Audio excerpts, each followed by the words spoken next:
नमस्कार, आप देख रहे हैं टीवी 9 और आपके साथ मैं हूं मनीष। आज हम बात करने वाले हैं सोने की कीमतों को लेकर, क्योंकि पिछले काफ़ी समय से सोने में बज बना हुआ है और ये लगातार नई ऊंचाइयां छूता जा रहा है, रिकॉर्ड पे रिकॉर्ड बना रहा है। हर रोज़ एक नया रिकॉर्ड बन रहा है। तो क्या ऐसे में दिवाली में और धनतेरस में सोने की खरीदारी और ज़्यादा बढ़ेगी, दाम बढ़ेंगे या घटेंगे, या क्या होगा? ये सब जानने के लिए हमारे साथ दो एक्सपर्ट मौजूद हैं। एक तो हैं अनुज गुप्ता जी, जो कि हैं डायरेक्टर वाह वेल्थ के, और दूसरे हैं सुमित गर्ग जी, जो कि एक्सपर्ट है। और सर, आपका बहुत बहुत आप दोनों का टीवी 9 पे स्वागत है। तो सर, मेरा पहला सवाल अनुज जी से है। सर, ये सोने की कीमतें क्या लग रहा है, दिवाली तक कहाँ जाएंगी? देखिए मनीष जी, अगर आप यहाँ देखेंगे तो लगातार पिछले 3 सालों से लगातार हमने गोल्ड और सिल्वर के भावों में तेजी आते हुए देखी है।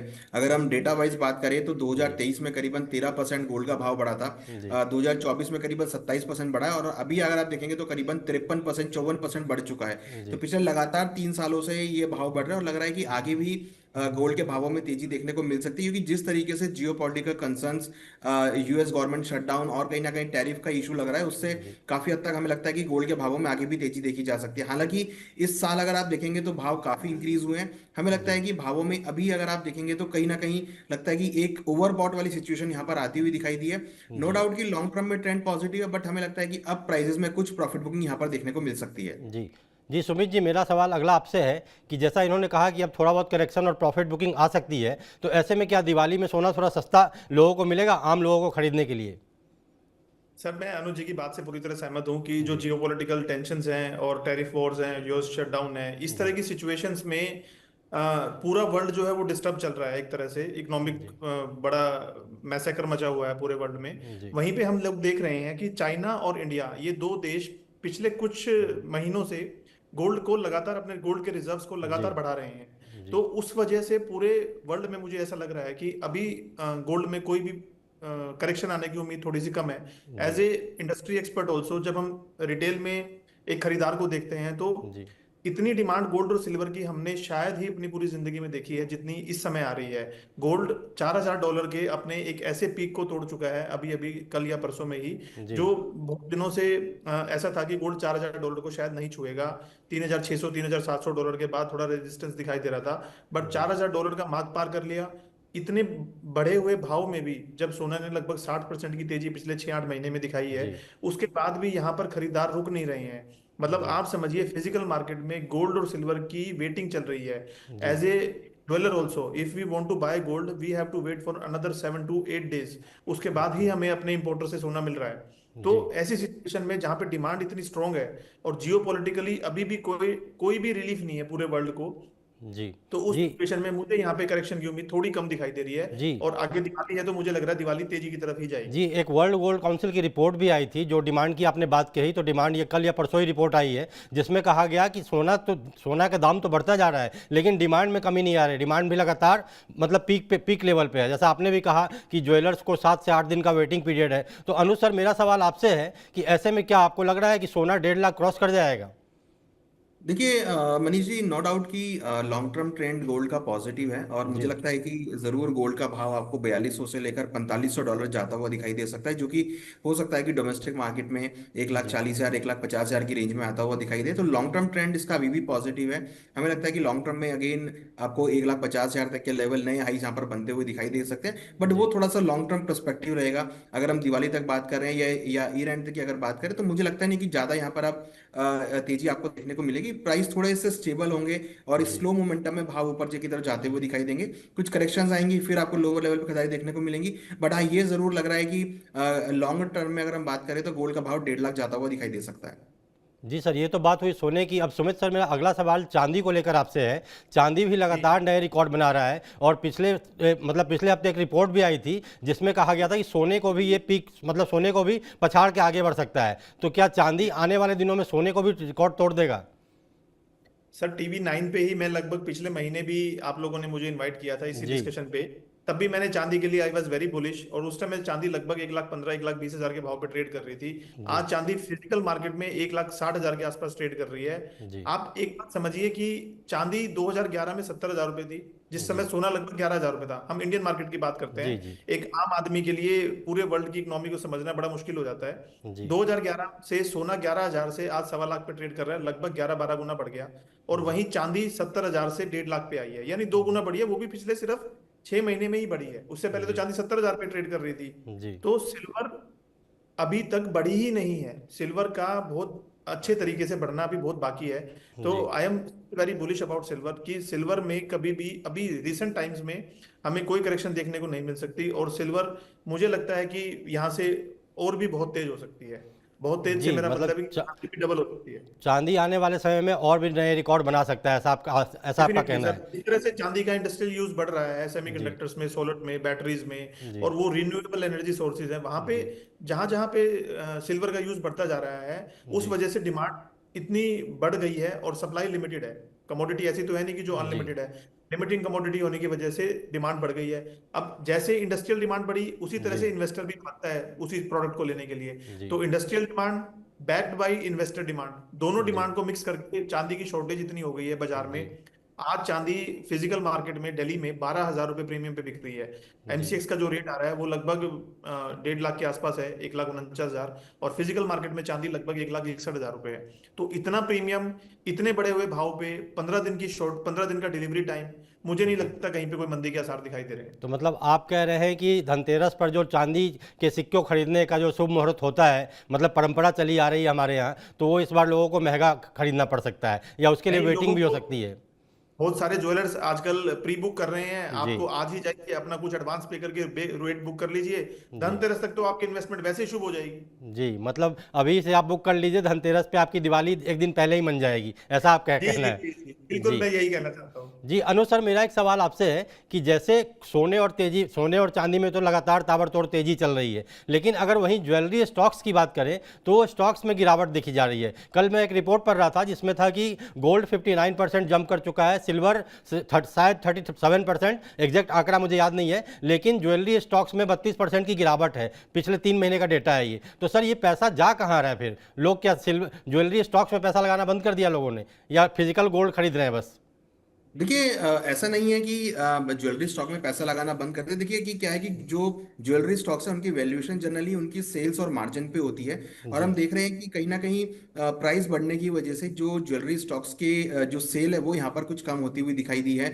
जो ज्वेलरी स्टोर्स है वहाँ पर हम देख रहे हैं करीबन 20 से 25% की रिटेल डिमांड कम होती हुई दिखाई दी, जिसकी वजह से मार्जिन यहाँ पे कम होते हुए दिखे हैं। इनफैक्ट अगर आप देखेंगे तो बहुत लाइट वेट ज्वेलरी की डिमांड बढ़ती हुई दिखाई दी है, जिसमें मार्जिन आपके ऑलरेडी काफी कम होते हैं। तो मुझे लगता है कि कहीं ना कहीं गोल्ड प्राइस का बढ़ना एक, और देखिए प्राइस बढ़ना हमेशा पॉजिटिव होता है, बट एक एक रिकॉर्ड से जी प्राइस बढ़ रहे हैं, कंटिन्यूअसली प्राइस बढ़ रहे हैं, तो ऐसे में जो ग्राहक है वो थोड़ा सा रुक जाता है दुकान पे जाने से, शॉप पे जाने से या जी शोरूम में जाने से। तो वहाँ पे कहीं ना कहीं जो सेल्स होती है वो यहाँ पर हट होती है। तो अगर आप देखेंगे तो कहीं ना कहीं जो ये प्राइस पिछले 1 महीने में जो प्राइस बढ़े हैं करीबन 20 से 25%, तो उसकी वजह से हमने देखा है कि कहीं ना कहीं जो डिमांड है वो रिटेल की वो यहाँ पर कम होती हुई दिखाई दी। तो उसकी वजह से हम जी देख रहे हैं कि जो आपके ज्वेलरी स्टॉक्स हैं उनमें वहां पर हम देख रहे हैं कि कुछ ज्यादा बड़ा momentum as per the gold के प्राइस के अकॉर्डिंग आता हुआ नहीं दिखा है। हालांकि जी उनकी जो स्टोर की वैल्यू है या जो उनकी इन्वेंट्री की वैल्यू है वो जरूर बढ़ी है, मगर उसका जो इम्पैक्ट है वो उनके बैलेंस शीट पे आता हुआ नहीं दिख रहा, क्योंकि प्रॉफिटेबिलिटी जो है वो उनकी इंक्रीज नहीं हो पाई है, उनकी जो सेल्स है वो नहीं इंक्रीज और हो पाई है,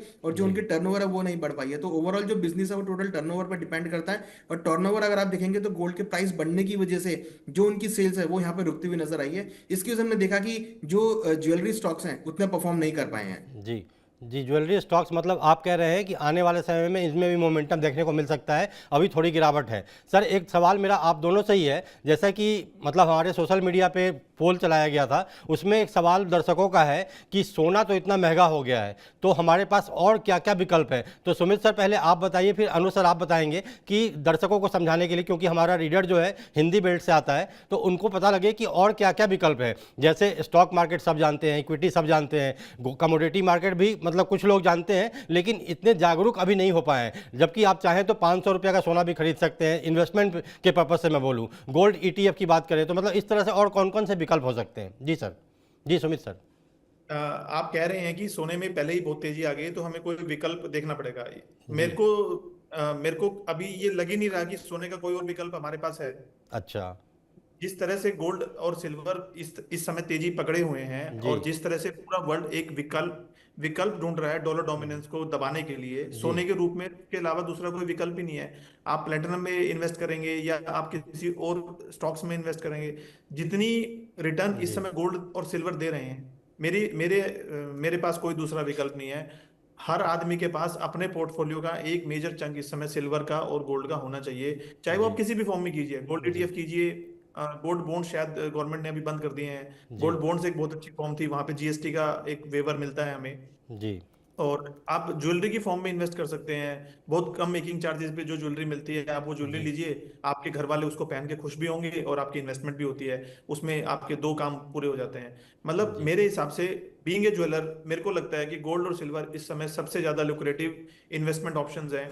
और जी। मैं थोड़ा सा यहाँ पे अनुज जी से डिफर भी करूंगा कि भाव बढ़ने की वजह से जनरली जी। बाजार में जो रिटेल ग्राहक, खुदरा ग्राहक जो कम हो जाता है, जी। वो हमारे यहाँ पे पूरे बाजार में, मैं बात कर रहा हूँ सिर्फ एक दो दुकान की नहीं, पूरे जी। बाजार में इस समय काम बहुत पीक पे है।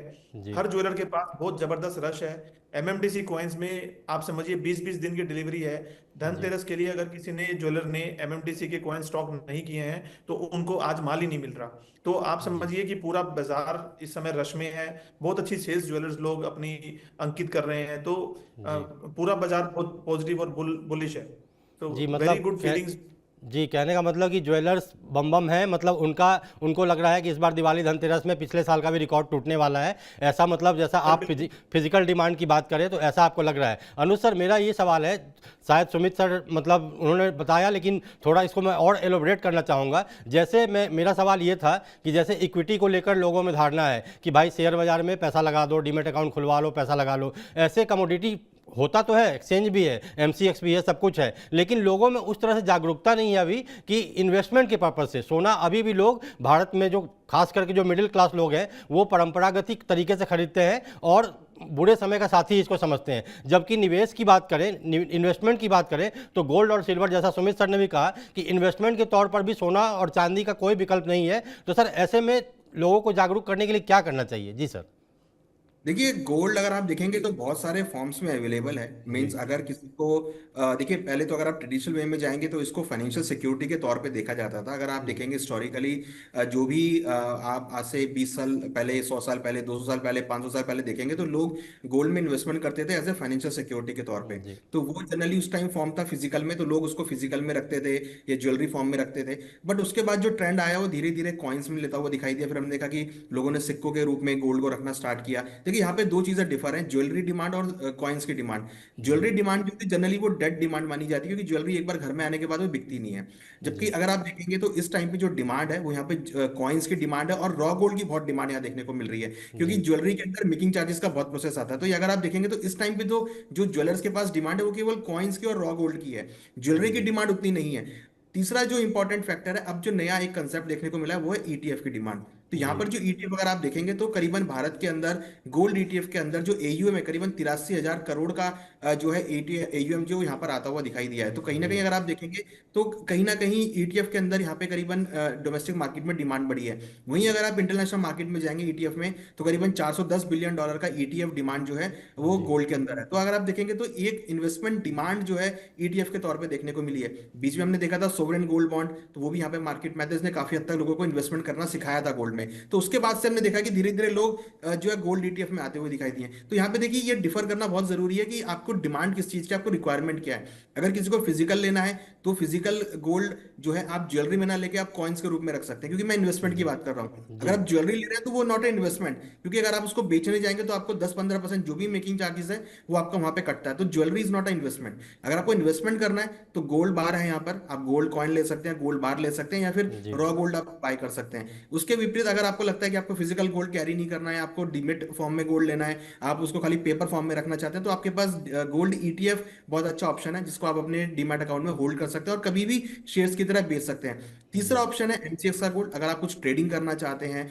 आपको लगता है कि आपको गोल्ड में ट्रेडिंग आप इजीली कर सकते हैं, आपने डेरिवेटिव ट्रेड किया हुआ इक्विटी मार्केट में, अब आपको नॉलेज है डेरिवेटिव की, तो आप एक कमोडिटी मार्केट के डेरिवेटिव में ट्रेड कर सकते हैं। तो ऐसी स्थिति में आप एमसीएक्स के कॉन्ट्रैक्ट को यूज कर सकते हैं, जिसमें आप फ्यूचर ऑप्शंस के थ्रू या फ्यूचर्स मार्केट के थ्रू ट्रेडिंग कर सकते हैं। तो यहाँ पे देखिए सारे प्रोडक्ट अवेलेबल हैं, आपको जैसी रिक्वायरमेंट है वैसी रिक्वायरमेंट के अकॉर्डिंग आप ट्रेड ले सकते हैं, वैसी रिक्वायरमेंट के अकॉर्डिंग आप अपनी इन्वेस्टमेंट कर सकते हैं। क्योंकि यहाँ पे देखिए जनरली लोग कंफ्यूज हो जाते हैं कि भाई उनको ट्रेडिंग करनी है इन्वेस्टमेंट करना है, तो जी इन्वेस्टमेंट के चलते वो जनरली ज्वेलरी परचेज कर लेते हैं, और जी ज्वेलरी में क्या होता है कि जब वो वापस देने जाते हैं ज्वेलर को, तो वहाँ पे 10 से 15% उनका जो है मेकिंग चार्जेस वो कट जाता है। वहीं अगर आप देखेंगे तो लोग ट्रेडिंग की नॉलेज होती है या डेरिवेटिव की नॉलेज होती है ना, वो एमसीएक्स कॉन्ट्रैक्ट में चले जाते हैं, जहां जी पर उनको लॉस हो जाता है। तो ये हमको देखना बहुत जरूरी है कि हमारी एक्चुअल रिक्वायरमेंट क्या है, और उस रिक्वायरमेंट के अकॉर्डिंग यहाँ पे सारे प्रोडक्ट मार्केट में अवेलेबल हैं। आप जी अपनी रिक्वायरमेंट के अकॉर्डिंग प्रोडक्ट में इन्वेस्टमेंट कर सकते हैं। जी, मतलब कोई भी निवेश करे, चाहे वो सोना चांदी हो, चाहे शेयर बाजार हो, कोई भी निवेश हो, मतलब सोच समझ के सलाह लेके या थोड़ा स्टडी करके ही उसमें जाए।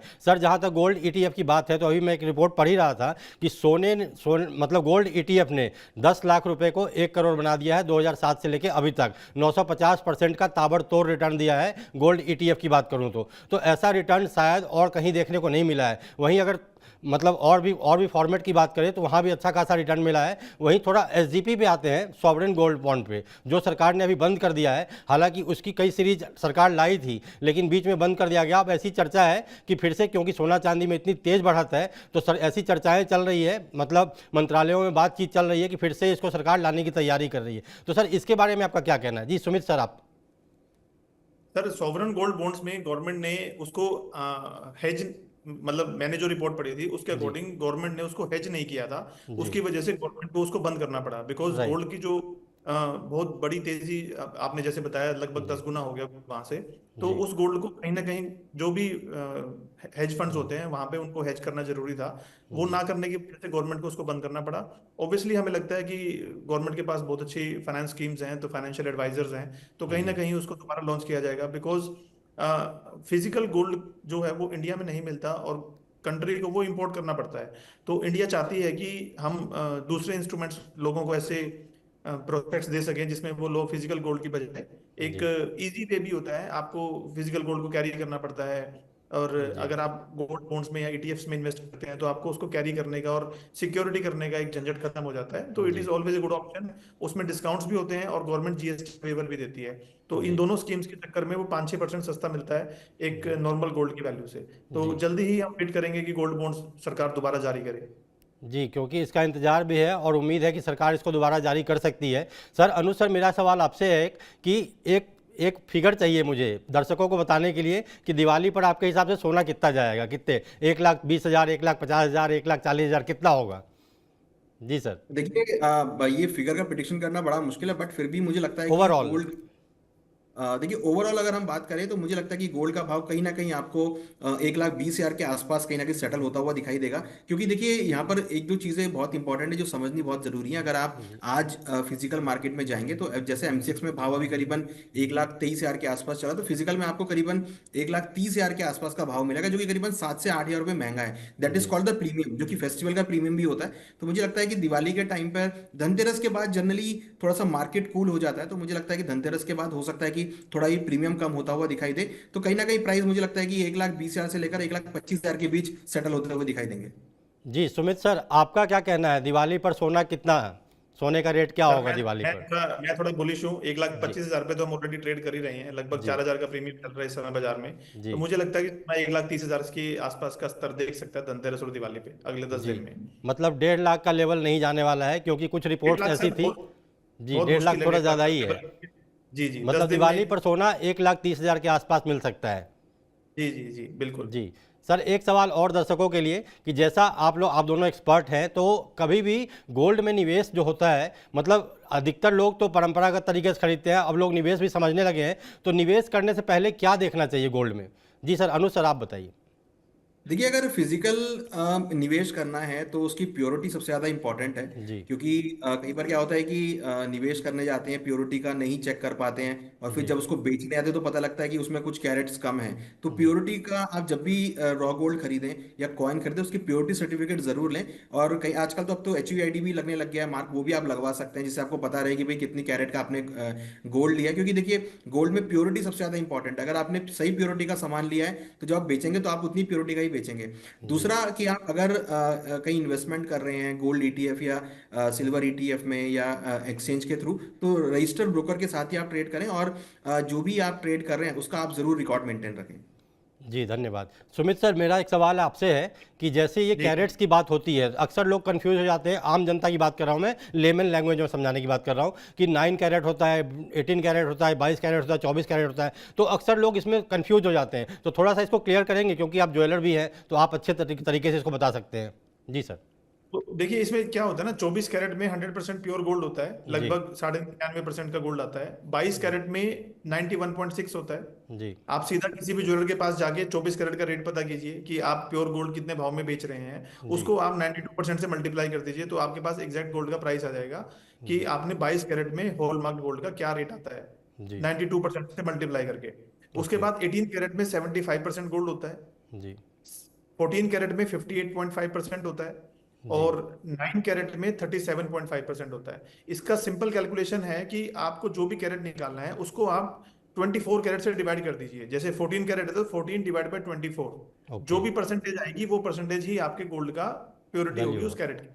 मतलब वो जी जो निकल के आएगा वो आपकी प्योरिटी की वैल्यू होगी उतनी। जी, कैरेट डिवाइड बाई 24 जी। Carat into 100, it will be जी। Like 22 carat divide by 24 carat into 100 करेंगे तो इट विल बी 91.66। उसका राउंडिंग ऑफ करके जी। बाजार में 92% से उसका रेट जी। आंकलन होता है। तो सर, जैसा कि अभी आप बता रहे हो कि भीड़ लगी हुई है, प्रीमियम बहुत ज़्यादा चल रहा है, डिस्काउंट मतलब दुकानों पे ऐसी सोने सोने चांदी के दुकानों पे भीड़ लगी हुई है, तो ऐसे में सर दर्शकों को ये समझाना थोड़ा सा चाहिए कि मतलब जो कैरेट होते हैं, ये तो आपने समझा दिया कि इसकी वैल्यू कैसे निकलती है, तो कौन सा कैरेट का सोना सबसे शुद्ध माना जाता है, मतलब एज ए ज्वेलर्स। सर, शुद्धता तो आप ये समझिए कि अगर जी। आपने कोई 14 कैरेट की ज्वेलरी ली तो जी। आपने 60% के आसपास का गोल्ड लिया। जी। तो अगर आपने 14 कैरेट का 100 ग्राम गोल्ड लिया तो इसका जी। मतलब प्योर आप 60 ग्राम ही घर लेके जा रहे हो, जी। और कोई भी ज्वेलर आपसे 60 ग्राम ही चार्ज करेगा। हम्म। राइट, तो हमने कितने भी कैरेट का गोल्ड लिया, हमें ये जी। समझ आना चाहिए कि हमने कितना प्योर गोल्ड लिया, जी। और उस प्योर गोल्ड के अगेंस्ट में हमने आज के रेट से कितने पैसे दिए, हमें ये जी। समझने की जरूरत है। उसके बाद जी। आप कोई भी कैरेट का गोल्ड लीजिए, अगर आपको 100 ग्राम 22 कैरेट लेना है तो हो सकता है आपने 150 ग्राम 14 कैरेट ले लिया, जी। सो वो तो सर, इक्वल क्या होता है। इसमें कैरेट जो है, तो क्या नीचे वाले जो कैरेट्स हैं, 9 कैरेट, 14 कैरेट, 12 कैरेट, इनके रेट क्या कम है अभी, या सब हाँ हाँ, बराबर इसलिए चलते वो हैं। तो परसेंटेज है, नहीं नहीं परसेंटेज है ना जी। अगर 1,30,000 का भाव है और जी। 40% कोई गोल्ड है तो उसका भाव लगभग 50,000 52,000 आ जाएगा। तो जी। वो बिल्कुल सही है। लेकिन फिर मैं यहाँ पे अनुज जी से सहमत हूँ कि अगर आपको प्योर इन्वेस्टमेंट करनी है, लेने जी। और बेचने के लिए सोना खरीदना है, तो आपको जी। कॉइन्स या रो गोल्ड ही लेना चाहिए। जी। क्योंकि ज्वेलरी से जो उनको पहनने वाले लोग हैं, जैसे घर की जी। लेडीज हैं, जी। उनका एक मन हो जाता है ज्वेलरी से, और वो जी। ज्वेलरी को जब आपको पैसे की जरूरत है तब जी। आप बेचने में आपको एक हिचकिचाहट होती है कि मैं घर का सोना क्यों निकालूं। जी। जबकि एक आदमी जब इन्वेस्टमेंट करता है तो वो अपने अच्छे बुरे समय के लिए करता है कि मुझे कहीं पे कुछ भी इन्वेस्टमेंट री इन्वेस्ट करना है, कोई बड़ा घर लेना है, या कोई जी। मेरे को मेडिकल इमरजेंसी है, तो मैं अपने उस गहने को यूज कर सकूं। जी। चलिए, उम्मीद है कि दिवाली पर, क्योंकि कल करवा चौथ भी है, तो उसमें भी सोने की जम के खरीदारी हो सकती है। उसके बाद धनतेरस भी है, दिवाली पर है, तो उम्मीद है आप लोगों ने बता ही दिया कि सोना कहाँ तक जा सकता है। तो उम्मीद है कि हमारे दर्शकों को समझ में आ चुका होगा, क्योंकि बार बार हमारी डिमांड आ रही थी कि एक शो किया जाए जिसमें हमें पता लगे कि दिवाली पर सोने का भाव क्या होने वाला है। तो एक्सपर्ट के जरिए हमने बताने की कोशिश की। तो सर, आप दोनों का जुड़ने के लिए बहुत बहुत धन्यवाद शो में। नमस्कार। धन्यवाद। जी, तो ये थे दो एक्सपर्ट जो बता रहे थे कि दिवाली पर सोना कितना जा सकता है। तो आप तैयार रहिए, सोना कोई सस्ता नहीं होने वाला है। दिवाली पर इसकी कीमतें 1,30,000 के पार जा सकती हैं। तो ऐसी ज़रूरी जानकारी के लिए देखते रहिए TV9। नमस्कार।